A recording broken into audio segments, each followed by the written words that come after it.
हामी चाहिँ अहिले होटल नमुनाको माथि छतबाट सुर्खेतको बजार एरिया तल्लो बजार हामीले यहाँबाट निहाल्नेछौँ।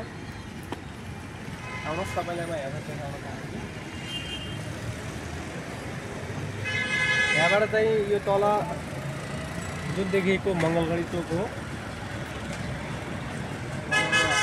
यहाँबाट उतातिर त्यहाँ पनि देखाउनु न। यो चाहिँ हाम्रो कर्णाली प्रदेशको नेपालकै ऐतिहासिक रङ्गशाला। अब त्यहाँ चाहिँ खेलाडीहरूले खेल खेल्दैनन्, त्यहाँ नेताहरूले खेल खेल्छन्। त्यो रङ्गशाला हो त्यहाँ चाहिँ हामीले देखेको अहिले कर्णाली प्रदेशमा। अनि दोस्रो कुरा चाहिँ सुर्खेतको सबैभन्दा ठुलो घर चाहिँ यो होला होइन कमल सर? हेर्नु कहाँ पुर्याएको छ, डाँडा बराबर पुर्याइहाल्यो त।